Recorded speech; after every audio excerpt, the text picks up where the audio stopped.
Hello दोस्तों, comics pro channel पर आप सभी लोगों का स्वागत है। हमारी आज की कॉमिक्स है डायमंड कॉमिक्स की पेशकश शिव महिमा। डीसी रिलीजियस सीरीज की कॉमिक्स है दोस्तों ये। तो चलिए दोस्तों, सावन का महीना चल रहा है, तो सावन के इस महीने में हम शिव जी की महिमा को पढ़ते हैं और इसकी मैं पूरी कॉमिक्स आपके सामने प्रस्तुत करूँगा। तो चलिए कुछ इनके बारे में जानते हैं। शिव महिमा हिंदू धर्म के अनुसार प्रसिद्ध त्रिमूर्ति ब्रह्मा, विष्णु और महेश ही समस्त ब्रह्मांड का संचालन करती हैं। यह तीन देवता ही समस्त हिंदू आस्था के आधार हैं। ब्रह्मा का कार्य है सृष्टि करना, विष्णु का सकल जगत का परिपालन करना और महेश यानी शिव का समस्त जराग्रस्त सृष्टि का विध्वंस करना। तीनों देव में शिव का महत्व इसलिए अधिक है कि वह समस्त सृष्टि के गरल अर्थात विश्व बुराई का पान करते हैं, इसलिए इन्हें देवादिदेव और ईश्वर भी कहा जाता है। शिव सर्वज्ञ हैं, सर्वशक्तिमान है, सर्वश्रेष्ठ है, अतः वे ही परम उपास्य हैं। शिव के अनेक नाम हैं। अमर कोश में उनके 48 नाम मिलते हैं। शिव आशुतोष हैं और अवधरदानी हैं। थोड़ी भक्ति से प्रसन्न होकर अभिष्ट सिद्ध करने वाला यह देवता अपने इन्हीं गुणों के कारण सर्वाधिक पूजन देव रहे हैं।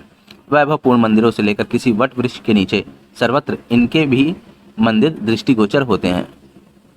प्रस्तुत पुस्तक में चित्रकथा के माध्यम से इन्हीं से संबंधित कुछ मनोरंजक और ज्ञानवर्धक कथाओं का वर्णन किया गया है। हमें आशा है कि उनके आराध्य देव से संबंधित अधिकतर कथाओं को एक ही पुस्तक में प्रस्तुत करने वाला है संकलन हमारे श्रद्धालु एवं सुधी पाठकों को बेहतर पसंद आएगा।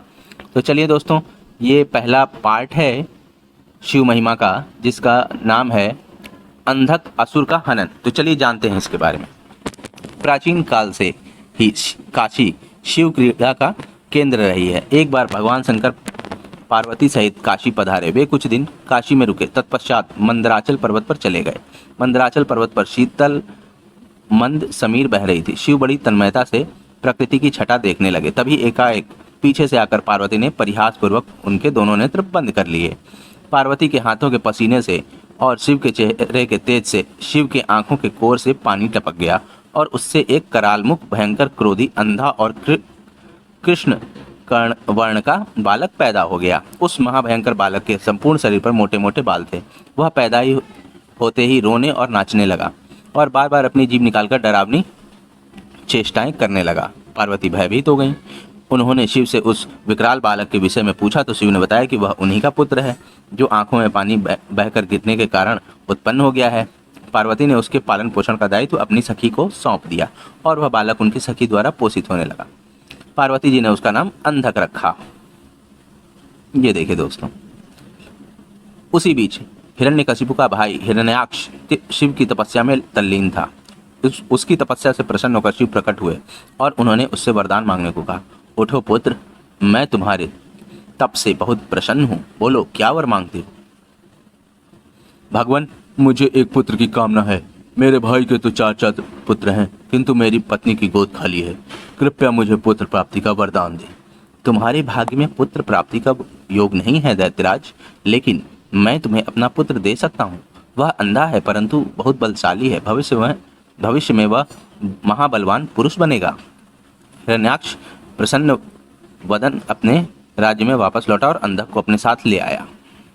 अंधक राजमहल में बड़ा होने लगा और अपने चचेरे तयरे भाइयों के साथ खेलने कूदने लगा। तभी देवासुर संग्राम छिड़ गया और भगवान विष्णु द्वारा हिरण्याक्ष मारा गया। हिरण्याक्ष का बड़ा भाई हिरण्यकशिपु छिपकर भाग निकला। हिरण्याक्ष के मरने के बाद राजमहल में अंधक की उपेक्षा होने लगी। उसके अन्य चचेरे भाई और संगी साथी उसे भांति भांति ढंग से चिढ़ाने लगे। इससे अंधक दुखी रहने लगा। एक दिन उनके व्यवहार से तंग आकर वह तपस्या करने निकल पड़ा और एक निर्जन वन में पहुंचकर एक पैर पर खड़े होकर ब्रह्मा जी की साधना में लीन हो गया। उसे तप करते हुए वर्षों बीत गए, किंतु ब्रह्मा जी प्रसन्न न हुए। अंत में अंधक ने अपने एक एक अंग काटकर अग्नि में होम करने आरंभ कर दिए। ब्रह्मा जी प्रकट हुए और उन्होंने उससे वरदान मांगने को कहा।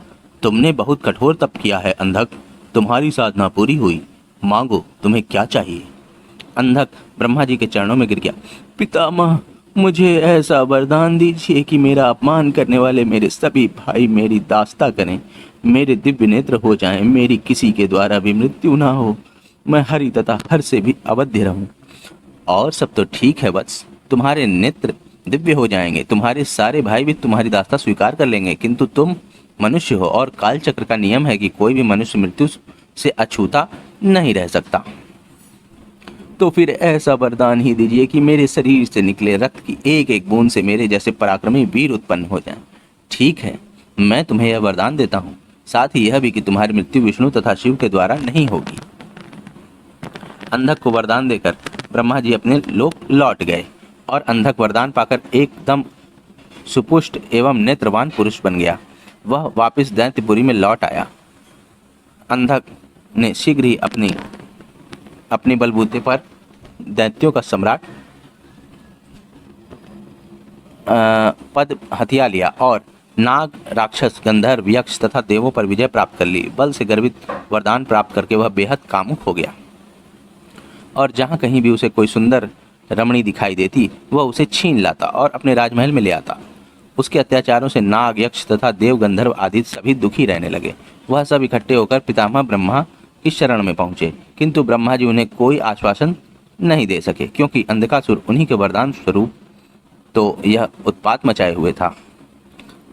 सब लोग फिर शिव के पास पहुंचे और उनकी स्तुति करने लगे। भगवान शंकर ने उन्हें आश्वस्त किया, यह लोग तुम लोग वापस अपने स्थान को जाओ। मैं जल्दी ही कोई ऐसा उपाय करूंगा जिससे वह आत्ताई मृत्यु को प्राप्त हो सके।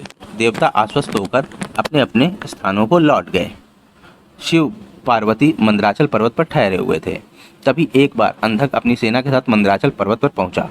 पर्वत की सुरमयता देखकर वह विभोर उठा। आहा, क्या सुंदर स्थान है, क्यों ना यहाँ अपने लिए एक स्थायी नगर का निर्माण करा दिया जाए। तुम लोग कोई उचित स्थान तलाश करो जहाँ हमारे लिए एक शानदार महल बन सके। दुर्योधन, वैधस और हस्तिन नामक तीनों मंत्री उचित स्थान की खोज में निकल पड़े। कुछ दूर जाने पर उन्हें सर्प लपेटे जटाजूटधारी एक पुरुष व्याघ्र चर्म पर बैठा हुआ तप करता दिखाई दिया। उसके समीप ही एक भयानक मुख का बानर त्रिशूल उठाए पहरा दे रहा था। पास ही एक बैल बंधा हुआ था और उसके समीप ही एक अनिद्य सुंदरी बैठी हुई थी। तीनों की आपस में निगाहें मिली। वाह, क्या सुंदरी है, क्या रूप पाया है। सच कहते हो, लेकिन यह तपस्वी के पास क्या कर रही है? हाँ, इसे तो राजमहल की शोभा होनी चाहिए थी। एक तपस्वी का भला ऐसी सुंदर स्त्री से क्या वास्ता। चलो महाराज को सूचित करें। ऐसी सुंदरी स्त्री पाकर तो महाराज निश्चित ही प्रसन्न होंगे। हाँ हाँ, चलो चलते हैं, देर करने पर कहीं यह तपस्वी कहीं खिसा की ना जाए।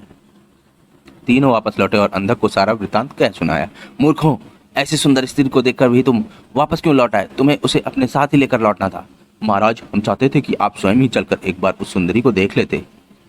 कोई आवश्यकता नहीं है, वह सुंदर है, यही हमारे लिए काफी है। उसके साथ के तपस्वी पुरुष को कह देना कि हम दैत्यराज अंधक के दूत हैं और उनके लिए उस सुंदरी को ले जाना चाहते हैं। तीनों पुनः उसी स्थान पर जहाँ पहुंचे। तब तक शिव भजन पूजा से निवृत्त हो चुके थे। वैधस बोला, योगीराज, हम दैत्याधिपति अंधक के दूत हैं। हमारे महाराज त्रैलोक्य के विजेता हैं। देव और दानव सहित सारे संसार पर उनका आधिपत्य है। वे यहाँ आए हुए हैं। शिव ने प्रश्नवाचक दृष्टि से उनकी ओर देखा। फिर उन्होंने संदेश भेजा है कि आप अपने साथ वाली सुंदरी को उनके हवाले कर दें। किसी तपस्वी को भला ऐसी सुंदर पत्नी रखने से क्या प्रयोजन? और हाँ, और यदि उनका कहना नहीं मानोगे तो जीवन से हाथ धो बैठोगे। अपने महाराज से कह देना कि किसी की पत्नी पर कुदृष्टि डालना बहुत ही अनुचित कार्य होता है। वे राजा हैं, संयम से रहना सीखें। दूत लौट आए। उन्होंने अंधक को शिव द्वारा दिया गया उत्तर सुना दिया। सुनकर अंधक गुस्से से आग बबूला हो उठा। उस तपस्वी की यह मजाल कि वह हमारी आज्ञा का उल्लंघन करे। चलो चलते हैं, लगता है उसका अंत समय आ पहुंचा। अंधक अपनी सेना की एक टुकड़ी लेकर शिव पर टूट पड़ा, लेकिन शिव के गण वीरभद्र ने उन्हें मार भगाया।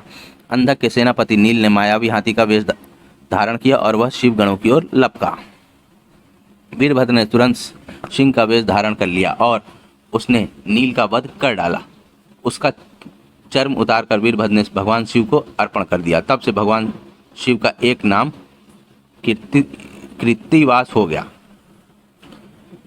दूसरी ओर नंदी अंधक से भयंकर युद्ध करने लगा। उसने इतने प्रबल वेग से आक्रमण किया कि अंधक को जान बचाने के अलावा कुछ और न सूझ सका। अंधक की सारी सेना भाग खड़ी हुई। अंधक के पराजित होकर भागने के पश्चात शिव पाशुपत नामक व्रत करने लगे। पार्वती को उन्होंने मंदराचल स्थित देवी मंदिर में भेज दिया और शिव के गण देवी के मंदिर पर पहरा देने लगे। अंधक पराजय को ना भूल सका। रह रहकर उसके मस्तिष्क में पार्वती जी का सुंदर चेहरा झांकने लगता और वह कामान व्याकुल हो जाता। उसने पुनः न्याय सेना एकत्र की और हमला कर दिया। घनघोर युद्ध छिड़ गया। अंधक ने नंदीश्वर को मूर्छित कर दिया। देवर्षि नारद द्वारा यह समाचार विष्णु जी तक पहुंचाया गया। इंद्र आदि को भी यह संदेश भेजा गया। देखते ही देखते दोनों की एक विशाल सेना मंदराचल पर्वत पर आ जुटी। देवों और दैत्यों में युद्ध छिड़ गया, लेकिन दैत्यों की प्रबल मार के आगे देवताओं की हार होने लगी। उनके पैर उखड़ने लगे। अंधक ने एक बार फिर शिव के पास संदेश भिजवाया, उस स्त्री को सौंप दो और अपनी जान बचा लो, अन्यथा शीघ्र ही अन्य देवों के साथ साथ तुम्हें भी यमलोक पहुंचना पड़ेगा। शिव के नेत्र जल उठे। उन्होंने हुंकार भरते हुए अपना त्रिशूल उठा लिया। तभी घबराया और नंदी पहुंचा और शिव से बोला, प्रभु दैत्य सेना बहुत ही प्रबल है, हमारे समस्त गण मार डाले गए। देवता मैदान छोड़कर भाग निकले। मैं अकेला ही बड़ी मुश्किल से जान बचाकर लौट सका हूँ। मायावी दैत्यों से हमारी सेना निगल ली है। धैर्य रखो नंदीश्वर, अब उस दैत्य का अंत समय आज पहुंचा है। मैं स्वयं चलता हूँ। शंकर युद्ध भूमि में पहुंचे और अंधक से भिड़ गए। अनेक प्रकार से युद्ध होने लगे। कभी जलते हुए तीरों की वर्षा होने लगती तो कभी घनघोर पानी बरसने लगता। भगवान शिव लगातार अंधक के बाणों से अपना बचाव करते हुए त्रिशूल से प्रहार करते रहे, किंतु उनका हर प्रयत्न विफल हो रहा था। जैसे ही अंधक का कोई अंग घायल होता, उससे रक्त निकलता और उस रक्त से अनेक दैत्य पैदा हो जाते थे। शिव परेशान हो उठे, साथ ही उन्हें क्रोध भी चढ़ाया। उधर शुक्राचार्य अपनी संजीवनी विद्या के बल पर मारे हुए दैत्यों को पुनः जीवित कर देते थे। फलस्वरूप शिव के चारों ओर दैत्यों की एक विशाल सेना खड़ी हो गई। शिव ने अपने गणों को आज्ञा दी कि वे शुक्राचार्य को बांधकर यहाँ ले आएं, ताकि वे दैत्यों को पुनः जीवित ना कर सकें।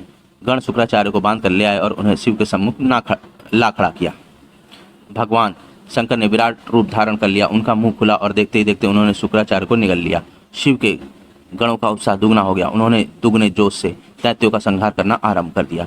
दैत्यों की शक्ति क्षीण पड़ने लगी। संजीवनी के अभाव में वे तेजी से मारे जाने लगे। देखते ही देखते दैत्य सेना में भगदड़ मच गई और शीघ्र ही सारी सेना मैदान छोड़कर भाग निकली। अकेला अंधक भगवान के सम्मुख डटा रहा। देव सेना वापस लौट आई और उन्होंने बचे खुचे दैत्यों का विनाश करना आरंभ कर दिया। इंद्र ने अपना वज्र अंधक पर चलाया, किंतु अंधक वज्र को ही निगल गया। फिर विष्णु ने अपना सुदर्शन चक्र उस पर चलाया, किंतु उसके सिर के कटते ही अनेक अंधक पैदा हो गए। देवों में निराशा छा गई। यह देखकर भगवान शिव ने अपने मुख से एक महाज्वाला उत्पन्न की। वह योगेश्वरी थी। माता महाकाली ने रक्तपान करना आरंभ कर दिया। शिव त्रिशूल चलाते अंधक के शरीर से रक्त फूटता और माता काली रक्त को जमीन पर गिरने से पहले ही उसका भक्षण कर जाती। उनके साथ अन्य योगिनियां भी रक्तपान करने में जुट गईं। अंधक बलहीन हो गया। उसकी शक्ति चुकने लगी, कदम लड़खड़ाने लगे। भगवान शिव ने उसके हृदय को निशाना लेकर त्रिशूल चलाया और अंधक का हृदय वेद दिया। साथ ही उसे त्रिशूल के ऊपर टांग दिया। अंधक के गिरते रक्त को नीचे खड़ी काली सभी योगिनियां जमीन पर गिरने से पहले ही अपने विशाल मुख में लुप्त करने लगीं। फिर युद्ध शांत हो गया, लेकिन ब्रह्मा के वरदान स्वरूप अंधक नहीं मर सका। वह त्रिशूल पर टंगा ही शिव जाप करने लगा और अपनी भूल का पश्चाताप करने लगा। दयालु शिव प्रसन्न उठे। वरदान मांगो। प्रभु, मेरे पहले वचनों अपराधों को क्षमा करें। मुझसे बहुत बड़ा अपराध हो गया था। मैंने माता पार्वती पर कुदृष्टि डाली थी। अब से मैं आपकी सेवा में रहूंगा और कभी भी अपने अंदर दैत्य भाव जागृत ना होने दूंगा, ना ही कोई देव विरोधी कार्य करूंगा। शिव ने कृपा भरी दृष्टि से अंधक की ओर देखते हुए प्रेम से पूछा, और यदि तुम में फिर वही असुरी भाव पैदा हो गए तो प्रभु आप मुझे तुरंत त्रिशूल से यमलोक पठा देना। मैं वचन देता हूँ, मैं अब से ब्रह्मा जी द्वारा प्राप्त किया वर निष्फल समझूंगा। और कुछ भी चाहते हो भक्त? हाँ प्रभु, मैं चाहता हूँ कि मुझे दिव्य दृष्टि प्राप्त हो जाए। आज से मैं हर समय आपकी दास की तरह सेवा में उपस्थित रहूं, मेरे समस्त विकार धुल जाएं। तथास्तु, आज से तुम मेरे गणों के अध्यक्ष रहोगे। अंधक, मेरी समस्त सिद्धियां तुम्हें प्राप्त हो जाएंगी। उसके बाद शिव अंतर्धान हो गए। युद्ध में दैत्यों का भारी विनाश हुआ था, इसलिए देव यक्ष किन्नर बानवों में शांति छा गई। त्रिपुरारी रुद्र की कृपा से भूमंडल पर एक बार फिर से धर्मराज ध्वजा फहराने लगी। एक बार फिर वैदिक धर्म का पालन होने लगा। जगह जगह यज्ञ हवन होने लगे। वातावरण में फिर मंत्र गूंजने लगे। तो दोस्तों, हमारी ये कॉमिक्स यहीं पर समाप्त होती है और ये पार्ट 1 था दोस्तों शिव महिमा का। तो पार्ट 2 में मिलते हैं हम इसके, जिसका लिंक आपको इसके डिस्क्रिप्शन में मिल जाएगा। तो मिलते हैं अगली कॉमिक्स में। आपको कॉमिक्स कैसी लगी हमें कमेंट सेक्शन में ज़रूर बताएं। तब तक के लिए धन्यवाद।